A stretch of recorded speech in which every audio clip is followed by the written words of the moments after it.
निर्जला एकादशी को शास्त्रों में मोक्ष प्रदान करने वाला व्रत बताया गया है। इस साल निर्जला एकादशी का व्रत 18 जून को रखा जाएगा।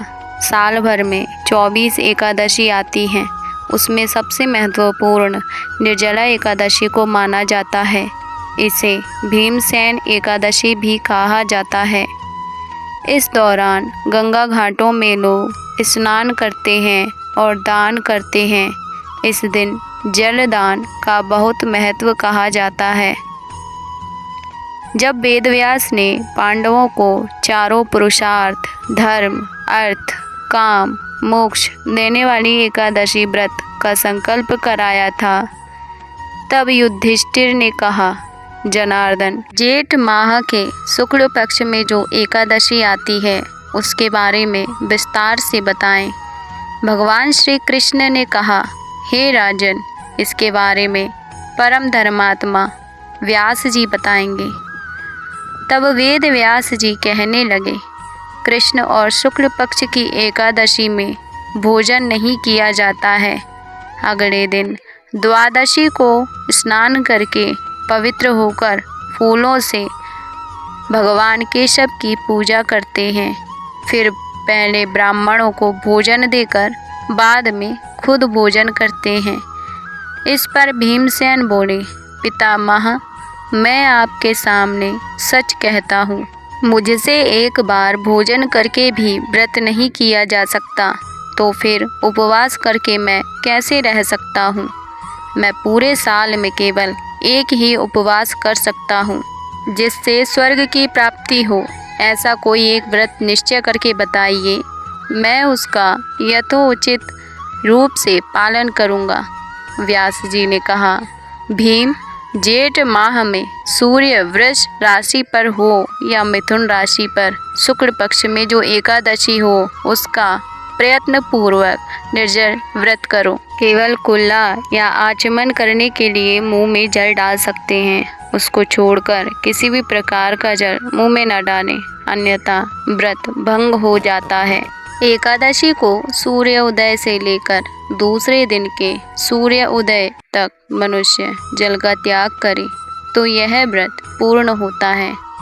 इसके बाद द्वादशी को प्रभात काल में स्नान करके ब्राह्मणों को विधि पूर्वक दान करें। इस प्रकार सब कार्य पूरा करके जितेंद्रिय पुरुष ब्राह्मणों के साथ भोजन करें। वर्ष भर में जितनी एकादशियां होती हैं, उन सब का फल इस निर्जला एकादशी में मनुष्य प्राप्त कर लेता है। जिन्होंने श्री हरि की पूजा और रात्रि में जागरण करते हुए इस निर्जला एकादशी का व्रत किया है, उन्होंने अपने साथ ही बीती हुई 100 पीढ़ियों को और आने वाली 100 पीढ़ियों को भगवान वासुदेव के परम धाम में पहुंचा दिया है। जो इस एकादशी की महिमा को भक्तिपूर्वक सुनता है या उसका वर्णन करता है, वह स्वर्गलोक में जाता है। चतुर्दशी युक्त अमावस्या को सूर्य ग्रहण के समय श्राद्ध करके मनुष्य जिस फल को प्राप्त करता है, वही फल इस कथा को सुनने से भी मिलता है। भीमसेन, जेठ माह में शुक्ल पक्ष की जो शुभ एकादशी होती है, उसको निर्जल व्रत करना चाहिए। उस दिन श्रेष्ठ ब्राह्मणों को शक्कर के साथ जल के घड़े का दान करना चाहिए। ऐसा करने से मनुष्य भगवान विष्णु के समीप पहुंचकर आनंद का अनुभव करता है। इसके बाद द्वादशी को ब्राह्मण भोजन कराने के बाद स्वयं भोजन करना चाहिए। जो इस प्रकार पूर्ण रूप से पाप नाशिनी एकादशी का व्रत करता है, वह सब पापों से मुक्त हो आनंदमय पद को प्राप्त होता है। यह सुनकर भीमसेन ने भी इस शुभ एकादशी का व्रत आरंभ कर दिया। निर्जला एकादशी के दिन दान करने का विशेष महत्व है। इस दिन गोदान, जलदान, छाता दान के साथ साथ जूता आदि का दान देने से शुभ फलों की प्राप्ति होती है। आप चाहें तो अपनी योग्यता के अनुसार कुछ चीज़ों का दान कर सकते हैं।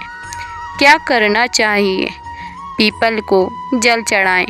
निर्जला एकादशी के दिन पीपल के पेड़ को पूजा करना शुभ माना जाता है।